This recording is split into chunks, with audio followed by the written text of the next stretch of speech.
Press meet যখনই হয় আসলে এটা একদম মনে হয় যে এই ছবিটা একটা ছবি যখন শুরু হয় সেটার পরবর্তীতে শেষ একটা প্রেস মিট যেটা দিয়ে ছবিটা রিলিজের একটা পথে চলে যায়।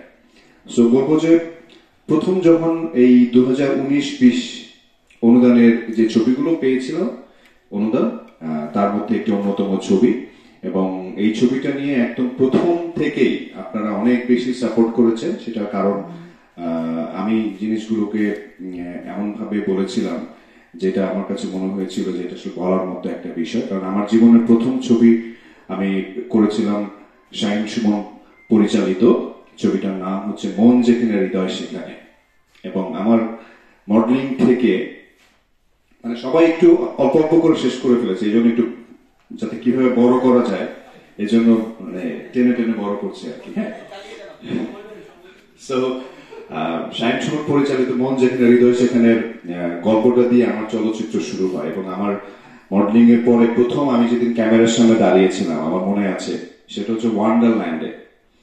এবং আমি অনেক বেশি নার্ভাস ছিলাম কারণ আমার প্রথম ক্যামেরার সামনে শাহিন ভাই আমাকে অনেক জোর করে খুব নার্ভাস ফিল করানোর মতো একটা দায়িত্ব দিয়েছিলেন। সেটা হচ্ছে প্রথম গানের শুটিং, যেখানে হচ্ছে আমার জীবনের প্রথম শুটিং, এবং সেটা গানের শুটিং, সেটা আবার অপু বিশ্বাসের সাথে। সো অনেক নার্ভাস ছিলাম কারণ অপু বিশ্বাসের মতো একজন সুপার স্টার নায়িকা, ওই সময় তার সাথে কাজ করাটা আমার জন্য অনেক টেনশনের ব্যাপার ছিল। এবং তাও আবার গান, তাও আবার একটা রোমান্টিক গান। এবং তারপর শাহিন ভাই আমাকে যখন বলেছিল ঠিক আছে কর তুই, হাড্ডি তোর মাংস আমার।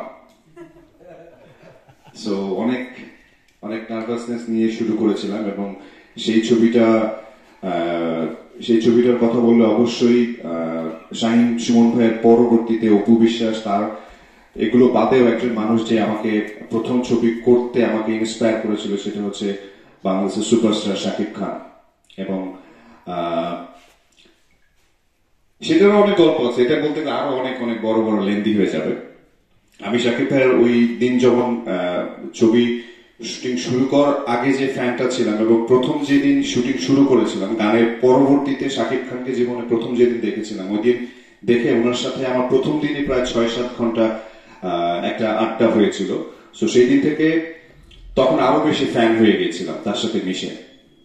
সো এগুলো অনেক অনেক কথা বলতে গেলে অনেক রকম অনেক দিকে চলে যাবে, বাট এই যে আবার জায়গাটা চলে আসি, সেটা হচ্ছে যে এই ছবিটা নিয়ে কেন আসলে এত বেশি বলেছিলাম, কারণ হচ্ছে যে মন যেখানে হৃদয় সেখানে ছবিটার পরবর্তীতে আসলে এর মাঝখানে টাইমটাই আসলে অপু বিশ্বাস আর আমার কোনো কাজ করা হয়নি। সো 10 বছর পরে এই বন্ধন বিশ্বাসের ছবি, কি হলো আমার ভয়েস চেঞ্জ হলো? ঠিক আছে ঠিক আছে আচ্ছা, বন্ধন বিশ্বাসের ছবিটা যখন প্রথম এফডিসিতে বসে কথা হচ্ছিল তখন যখন অপু বিশ্বাস শুনলাম যে আমি আর অপু বিশ্বাস একসাথে কাজ করব, তখন ওই প্রথম দিনের কথা মনে পড়ছিল যে হ্যাঁ ঠিক আছে, এটা একটা ভালো একটা জুটি।